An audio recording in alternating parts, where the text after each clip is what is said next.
Hello friends, good evening. কেমন আছো তোমরা সবাই? আশা করছি সবাই খুব ভালো আছো, সুস্থ আছো। আমিও খুব ভালো আছি। চলে এসেছি নতুন আর একটা ভিডিও নিয়ে। আজকে একটা জিনিস তোমাদের সাথে শেয়ার করব, প্রথমবার করছি এইভাবে। ভাবলাম তোমাদের সাথে শেয়ার করি, ইচ্ছে হলো।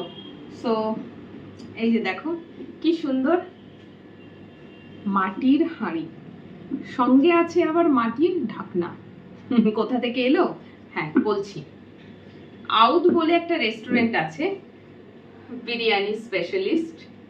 সেখান থেকে বিরিয়ানি কিনলে মাঝে মধ্যে বিরিয়ানি এইরকম মাটির হাঁড়িতে আসে। সো মাটির হাঁড়িটা এত সুন্দর ডিজাইন করা, ঢাকনাটা দেখো, মাটির হাঁড়িটা দেখো কি সুন্দর ডিজাইন করা। তো এতেই বিরিয়ানি এসেছিল। সো আমি মাটির হাঁড়িটাকে ফেলিনি, যত্ন করে রেখে দিয়েছিলাম।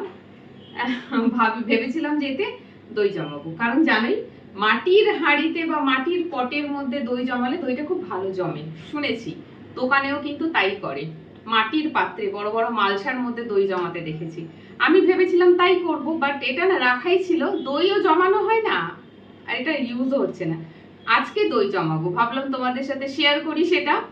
আর দই জমাবার পদ্ধতি, আমি কিভাবে দই জমাই সেটাই তোমাদের সাথে শেয়ার করব। দই অনেকে অনেক রকম ভাবে জমায়, আমি তো একটাই পদ্ধতি জানি, সেই পদ্ধতি অ্যাপ্লাই করেই আমি দই জমাই। মানে দই দিয়েই আমি দই জমাই, ঠিক আছে।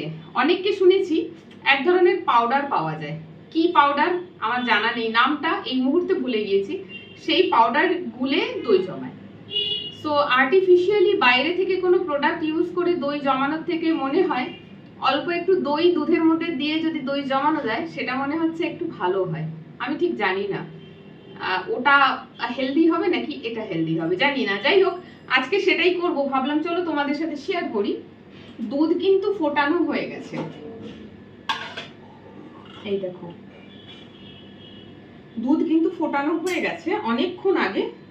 কারণ দই জমাতে গেলে দুধটা একটু সুষুম গরম হতে হয়।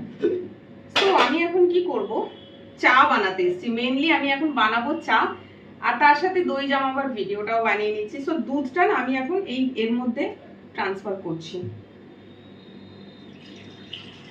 এটাকে ভালো করে সাবান দিয়ে মেজে রেখেছি, ঠিক যেমন ভাবে কি বলে, যেমন ভাবে বাসন মাজা হয় ঠিক তেমন ভাবে এটাকে তুলে রাখি। এটার আর প্রয়োজন নেই, তাই এটাকে তুলে রেখে দিচ্ছি। প্রয়োজন নেই কেন? কারণ কি করছে, আমি ভাবলাম জল পড়ে যাচ্ছে। সো যাই হোক, এই যে দেখো দুধ, এটা না একটু এখনো গরম আছে। সো আমি এটাকে, বেডরুমে এসি চলছে, এসিতে রেখে আসি, একটু ঠান্ডা হয়ে যাক, তারপরে আমি এটা তোমাদেরকে দেখাচ্ছি যে কি করে আমি দইটা জমাবো। সো এই হলো লিড, এর মধ্যে বসিয়ে যাই বেডরুমে, ঘরে রেখে আসি কিচ্ছুক্ষণ না, মানে 4 থেকে 5 মিনিট থাকলে এটা সুষম হয়ে যাবে। দাঁড়াও আসছি। ব্যাস, ঘরে চলছে 5ই পাখা আর সঙ্গে এসি। দুধটা একদম সেন্টারে বসিয়ে এসেছি, পাখার হাওয়া তোটা সুষম হয়ে যাবে। আমি ততক্ষণ চাটা বানিয়ে নিই।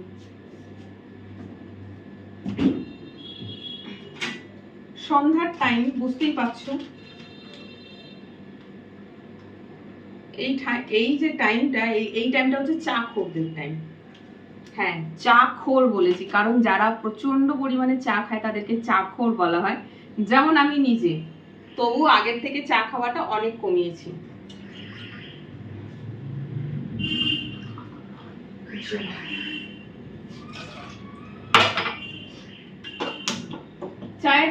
চা বানাবার যে বাসন বের করেছিলাম, আমার সসপ্যান, সেটা তুলে রেখে দিলাম, কারণ দুধ যে বাটিতে ফুটিয়েছিলাম সেই বাটিটা তো ফাঁকা হয়ে গেছে, মাজতেও হবে, তাই জন্য ওটা তুলে রাখলাম। দুটো মেজে কি লাভ বলে, এটা তো মাজতেই হবে, এতেই চা বানিয়ে নি। তো হয়ে গেল, দেখো কাণ্ড। চা বসিয়েছি, গ্যাস জ্বালাতেই ভুলে গেছি, গ্যাস তো নিচ থেকে বন্ধ।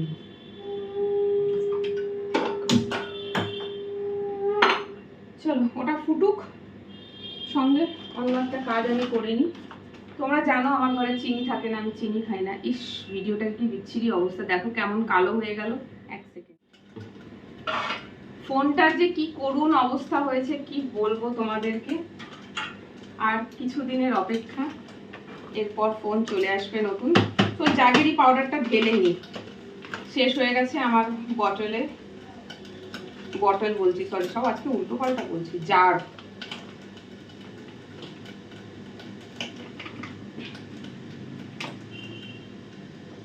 এই দেখো জ্যাগেরি পাউডার শেষ হয়ে গেছে, প্রায় নেই বললেই চলে, তো এতে একটু ঢেলে নিই।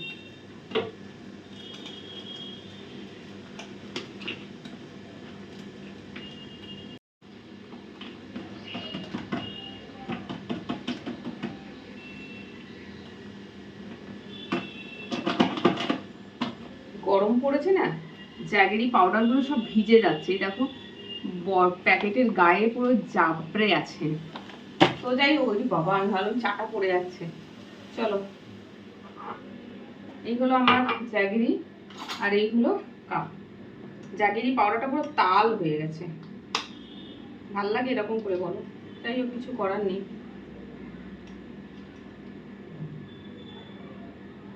গুঁড়ো গুঁড়ো থাকলে ভালো হয় আর কি, এটা পুরো তাল হয়ে গেছে।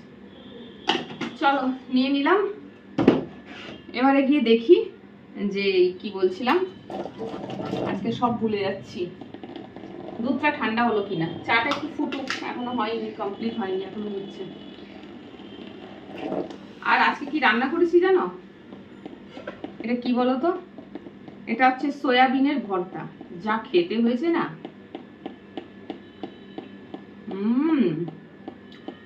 মনে হচ্ছে এটা সয়াবিন ভর্তা না, চিকেন ভর্তা।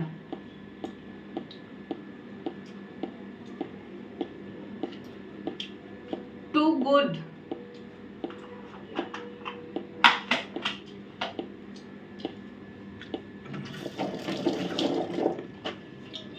খুব তাড়াতাড়ি সয়াবিন ভর্তার রেসিপি তোমাদের সাথে শেয়ার করব। আজকে ভিডিওটা বানানো হয়নি, আজকে প্রথমবার সয়াবিন ভর্তাটা বানালাম আর কি। তো ভাবলাম যে থাক আজকে বানিয়ে নিই, একটা আইডিয়া হয়ে যাবে, পরের দিন আর অসুবিধা হবে না, ইজিলি ভিডিওটা বানানো হবে। তো এরপরে যেদিনকে সয়াবিনের ভর্তাটা বানাবো তোমাদের সাথে রেসিপিটা শেয়ার করব। বানিয়ে খেও, দারুণ খেতে হয়েছে, দারুণ। আর একটু ঝাল ঝাল যারা খেতে পছন্দ করো, ঝাল ঝাল বানাবে, দারুণ লাগবে।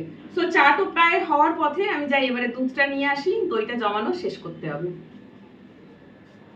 চলো নিয়ে চলে এসেছি, দেখাই তোমাদেরকে কি করবে। এই দেখো দুধ, ওকে। আচ্ছা, তার সাথে লাগবে হচ্ছে সামান্য পরিমাণে দই। আগে অল্প একটু দুধ নেব একটা বাটিতে, বেশি না, অল্প পরিমাণে। তার সাথে এই দেখো, এটা হচ্ছে বাজার থেকে কেনা দই, যদি ঘরের দই থাকে তো ঘরেরই দই নিয়ে নেবে, যেটাই থাকে না কেন। 2 চামচ এখানে আমি দই দিয়ে দেবো, 1 চামচ আর 1 চামচ, ব্যাস। যে দুধটায় দই জমাচ্ছ সেই দইটাই, মানে সেই দুধটার মধ্যেই সামান্য একটু দই দেবে, দিয়ে ভালো করে মিক্স করে নেবে। গোটা গোটা হয়ে রয়েছে তো দইটা, খুব ভালো করে দইয়ের এটাকে মিক্স করে দুধের সাথে, ওকে। নাও এই দেখো, দই অল্প নিয়েছিলাম আর সঙ্গে দুধ নিয়েছিলাম, দুটো মিক্স হয়ে এরকম গাঢ় হয়ে গেছে। এইবার আমি এটা অ্যাড করে দিচ্ছি দইয়ের যে হাঁড়িটা নিয়েছি সেই হাঁড়ির মধ্যে অ্যাড করে দিলাম। বাটিটা একটু ধুয়ে নেবো এই দুধটা দিয়েই, কারণ দুধ গাঢ় হয়ে গেছে একদম দই দেওয়ার পরে, ব্যাস। ভালো করে মিক্স করে দেব। যারা ঘরে দই জমাতে জানো না তাদের জন্য কিন্তু আজকের ভিডিওটা। অনেকেই আছে বাড়িতে দই জমাতেই জানে না। তো যাই হোক, এই দেখো হাঁড়ি, দইয়ের হাঁড়ি। এই দইটা ফ্রিজে রাখবো না কিন্তু, এই দইটা বাইরেই রুম টেম্পারেচারে হোল নাইট থাকবে।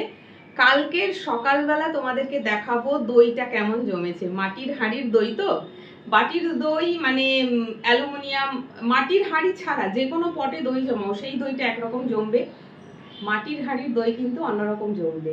সো এই যে লিডটা চাপা দিয়ে দিলাম, ব্যাস। এটাকে আর কিচ্ছু করতে হবে না, জাস্ট রুম টেম্পারেচারে আমি এটাকে রেখে দেবো, দই জমে যাবে। আর এটা তোমাদেরকে দেখাবো কালকে।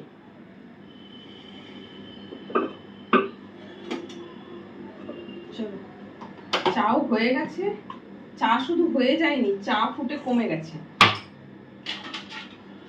চলো চাটাকে ছেঁকে নি। চা ফুটে অনেক কমে গেছে, আজকে এমনিও জল কম দিয়েছিলাম।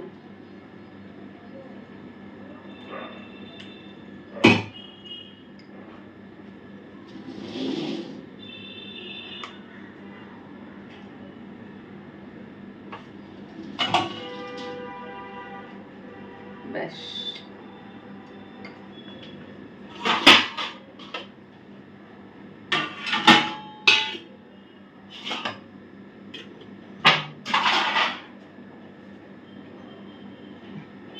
চলো, এই যে সয়াবিন ভর্তাটা দেখতে পাচ্ছ, এটা আমি খাবো না, আমি তো বানিয়ে খেয়েছি, এটা বাড়ি নিয়ে যাব মায়ের জন্য। আমি যখনই কিছু নতুন জিনিস বানাই একটু ইচ্ছে করে কাউকে টেস্ট করাই। এখানে তো কেউ নেই যে আমি তার সাথে ভাগ করে খাবো আর খাইয়ে তাকে জিজ্ঞাসা করব কেমন হয়েছে বলো। সো আমার ইচ্ছে করে রান্না করে সেই খাবার কাউকে খাওয়াতে অ্যান্ড কমপ্লিমেন্ট পেতে। সব থেকে বড় কথা হচ্ছে এটা কমপ্লিমেন্ট পেতে, কারণ একটা একটা কি বলবো, একটা ভালো লাগা বলো বা যাই হোক, সেটা একটা আছে, লোকের মুখে শুনতে ভালো লাগে যে তোমার রান্নাটা খুব ভালো, তুমি খুব ভালো রান্না করতে পারো, আমার এটা দারুণ লাগে শুনতে। সো এটা মাকে দেবো, কারণ আজকে তো আমি খেয়েছি বানিয়ে, মাকে টেস্ট করাই। এরপর আরো একদিন বানাবো, যেদিন বানাবো সেই দিন রেসিপিটা তোমাদের সাথে শেয়ার করব। ব্যাস হয়ে গেল। চলো এবার বাকি গল্পটা রুমে গিয়ে হচ্ছে।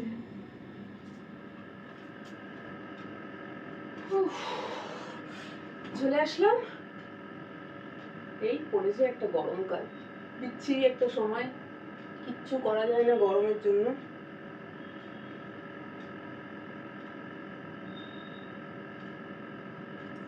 ব্যাস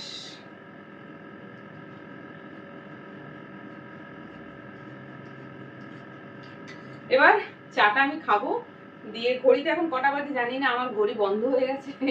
আমার ঘড়ি বন্ধ হলে ব্যাটারি আর লাগানো হয় না চট করে, কারণ টুলটা নিয়ে যেতে হবে, টুলের ওপরে জিনিসগুলো সরাতে হবে। আমার এত কাজ করি কিন্তু এই সামান্য একটা কাজে আমার পুরেমো কাজ করে। যাই হোক, ব্যাটারি কেনা হয়েছে, লাগানো হচ্ছে না। সো ঘড়ির টাইম হয় টিভিতে দেখি, নাহলে ফোনে দেখি, মেবি 6:30 বা 7টা বাজে। সো চলো আমি চাটা খাই, খেয়ে একটু এই ভিডিওটা এডিট করব, তোমাদের জন্য দিতে হবে, দিয়ে তারপর বাড়ি যেতে হবে, বেরোবো। সো চলো আজকের ব্লগটা এখানেই শেষ করছি। দইটা তো জমিয়ে দিলাম, এখনো পুরোটা জমেনি, জাস্ট ওটা দই এখন প্রসেসিং এ, কালকে সকালে পুরো জমে যাবে, মানে সারা রাতে দই জমে যায়। কালকে সকালে তোমাদের সাথে আমি এখানে এসে শেয়ার করব, ওই দই দিয়ে আমি শরবত বানাবো কালকে, আর তোমাদেরকে দেখাবো মাটির হাঁড়িতে দই কেমন জমেছে। চলো আজকে এই অবধি, সবাই ভালো থেকো, সুস্থ থেকো, টাটা।